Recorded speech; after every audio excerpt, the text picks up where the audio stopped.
Labas vakaras, eteryje krašto naujienos. Šiandien jūsų dėmesiui.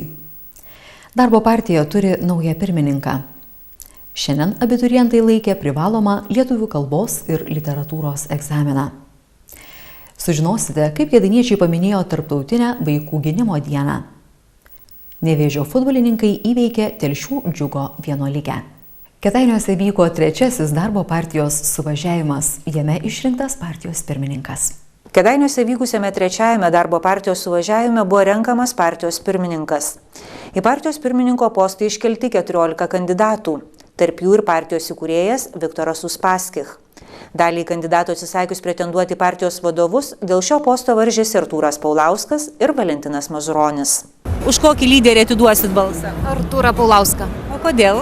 Aš manau, jis vertas būti pirmininku. Mazuronį. Kodėl? O todėl, kad jisai nebijo tiesą pasakyti Seime ir toks prie mūsų partijos daugiau įstinka.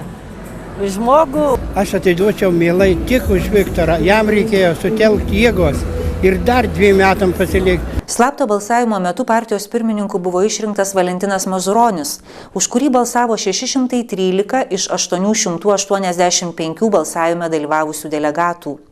Valentinas Mazuronis, dėkodamas jį iškėlusiems ir palaikiusiems skyriams bei partiečiams, patikino suprantantis iššūkius bei jam tenkančią atsakomybę būti didžiausios Lietuvoje partijos pirmininku. Kalbėsiu apie ateitį, nes būtent į ateitį turime sutelkti visas jėgas. Mūsų siekis suprasti ir susitarti, kad bendras tikslas pergalė 2016 m. Seimo rinkimuose, kalbėjo Valentinas Mazuronis. Pirmi darbai sukurt komandą. Šiandien ir rinkimų rezultatai, ir rinkimų eiga parodė akivaizdžiai, kad darbo partija jau laimėjo, nes žmonės nori dirbti kartu, nori dirbti bendroje komandoje. Antras dalykas – suaktyvinti darbą tose pozicijose, kur yra deleguoti mūsų ministrai, išrinkti žmonės ir taip toliau. Ir paruošti rimtą, ant žemės stovinčių žmonių, suprantančių paprastų žmonių viltis ir norus programą. Padarysim tuos 3 daiktus tikrai ir tapsim stipriausia jėga 16 metais. Ką darysit su Europarlamentaro mandatu? Su Europarlamento mandatu aš padarysiu, pasakiau labai aiškiai. Iki Seimo rinkimų aš dirbsiu ir Europarlamente, ir Lietuvoje. Jeigu rinkėjai pasitikės mūsų komandą, kviečiu visus tai padaryti. Jeigu norės turėti, kad ir tokį patį aplinkos ministrą ir balsuos už mus, aš grįšiu. Darbo partijos garbės pirmininkas Viktoras Uspaskich teigė, kad partijos prioritetai išlieka tie patys – didinti pensijas, minimalų atlyginimą, grąžinti tėvynę migrantus, gerinti investicinę aplinką. Darbo partijos idėjinis lyderis taip pat teigė, kad pagrindinis partijos tikslas – laimėti 2016 m. Seimo rinkimus. Mes norim, kad būtų sudaryta konkurencingos verslo sąlygos Lietuvoje, tai yra patraukli, reikalinga būti patraukli investicinė aplinka Lietuvoje atžvilgių aplinkinių valstybių, kad ateitų čia investuotų. Tikslas, kad būtų konkurencija, kad didėtų atlyginimai ir nevažiuotų, neimigruotų Lietuvos žmonės ir net kad grįžtų. Be darbo vietų, be investicijų sustabdyti imigraciją bus neįmanoma. Tai yra didelis atlyginimas, padorios pensijas, stiprus verslas ir mūsų rezoliucija yra tekstas, kad verslas, nuosavybė, žmogaus teisės, tai turi būti gerbiama kaip Jungtinės Amerikos valstijose, kaip pagarba tėvynei šitiem dalykam. Tada pradės gerbti į savo šalį, į visą kitą. Suvažiavime taip pat buvo patvirtinti 12 pirmininko pavaduotojų ir partijos valdymo organai. Pirmuoju pavaduotoju tapo Vytautas Gapšys. Šiandien abiturientai laikė privalomą lietuvių kalbos ir literatūros egzaminą. Jau įprasta, kad birželio 1-ąją abiturientai laiko lietuvių kalbos ir literatūros egzaminą. Jis privalomas visiems norintiems gauti brandos atestatą. Mažiau savo jėgomis pasitikintis jaunuoliai rinkosi mokyklinį, o planuojantys stoti į aukštąsias mokyklas laikė valstybinį egzaminą.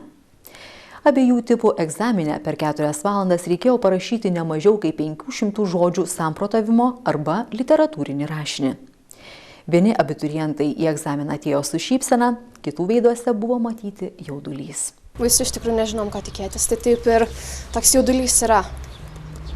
Ar mokytojai padėjo psichologiškai pasiruošti egzaminui? Psichologiškai visą laiką mokytojai padeda, tiesiog palaiko mus, bet vis tiek tas jaudulys yra tiesiog iš savęs, tas toks didesnė ta baimė. Patys susigalvojame ir tada jau kenčiam taip. Stresas ir viskas, ką išmokai, truputį užsimiršta, bet tikiuosi gerų rezultatų ir bus matyti. Kodėl nusprendė laikyti valstybinį egzaminą, ne mokyklinį?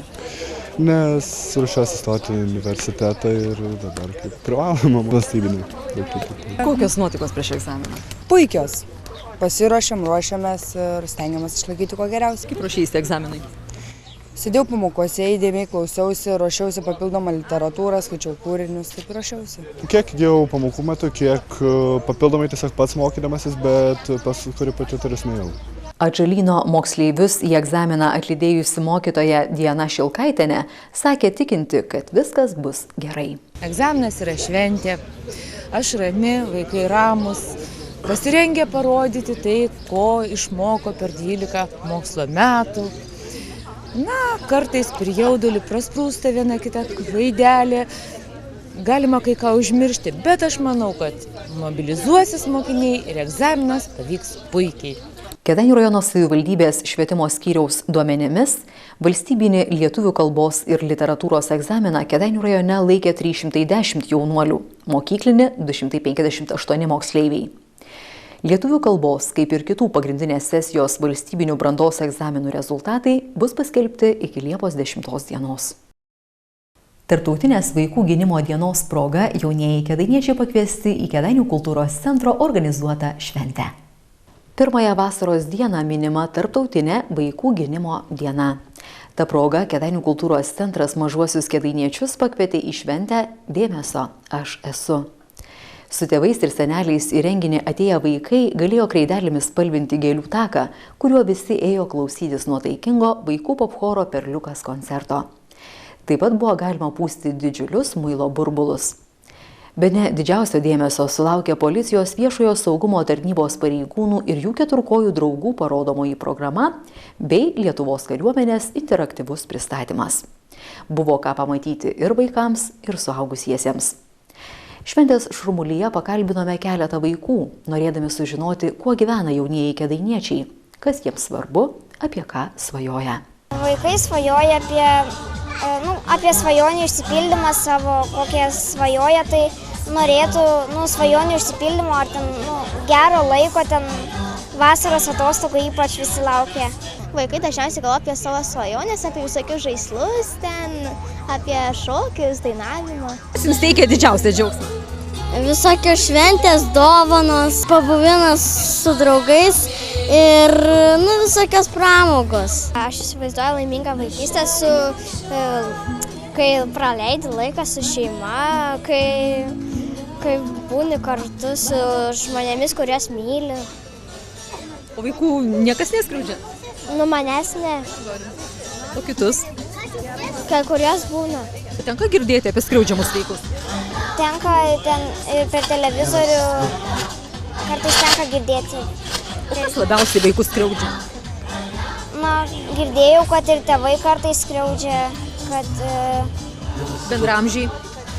Irgi girdėjau ir mačiau pati mokykloje, kaip kiti skriaudžia vaikai mano klasiokus. Arba kartais į mano klasiokai tyčiasi iš kitų. Kas labiausiai vaikais rūpinasi? Tėvai, manau. Mokykloje tai ir mokytojas, o namuose tai tėvai. Šiandien yra Tarptautinė vaikų gynimo diena. Kaip tu įsivaizduoji, nuo ko reikėtų vaikus ginti? Nuo patyčių ir nuo smurto. Ko palinkėtum visiems vaikams? Džiaugsmo, meilės ir gerumo. Daug svajoti, kad išpildytų jų svajonės ir visada išlikti vaikais. Nepatirti blogų akimirkų, būti laimingams ir smagiai gyventi. Tęsime laidą. Nevėžio futbolininkai įveikė Telšių Džiugo Vienuolikę rezultatu 1-0. 10-ajame Lietuvos futbolo federacijos pirmos lygos ture Kėdainių Nevėžio futbolo komanda rezultatu 1-0 įveikė Telšių Džiugą. Tai jau trečioji Nevėžio pergalė paeiliui. tų rungtynių mes paėmėm tai, ką mums reikėjo ir paėmėm geriausiai. Iš tikrųjų labai sunkiai. Be proto rungtynės buvo, įvartį įmušė Fabio paėjimas. Džiaugiamės laimėję ir tiek. Pirmojo kėlinio metu aikštėje dominavo gynyba. Sėkmingų atakų ekipoms nepavyko surengti. Po pirmųjų 45 minučių rezultatas buvo lygus 0-0. Antrajame kėlinyje Nevėžio komandai pasisekė įmušti vieną įvartį ir tapti rungtynių laimėtojais. Telšių komanda mums davė tokį kietą žaidimą. Sunku buvo veikti gynybą. Bet to, sakau, tokios truputėlį gavosi nervingos rungtynės, gal kažkiek teisėjas paleido tų rungtynių eigą, o šiaip svarbios rungtynės, kaip ir kiekvienas iš tikrųjų. Šitas irgi turėjo savo tokį svarbumo etiketę. Tikrai buvo svarbios rungtynės ir mes labai džiaugiamės laimėję iškovoję 3 taškus. Rytoj antradienį 18 valandą Kėdainių Nevėžis miesto stadione varžysis su Tauragės Tauro vienuolike. Po krašto naujienų orų prognozė. Vėliau nepraleiskite naujos kalbos riečio laidelės. Autorės per lietų sodins nukainotą ar nukainotą zuikiakrūmį. Pažiūrėkite ir sužinosite. Dar jūsų dėmesiui kultūros ir sporto renginių anonsas, laikraščio Rinkos aikštė naujausio numerio apžvalga. Likite sveiki.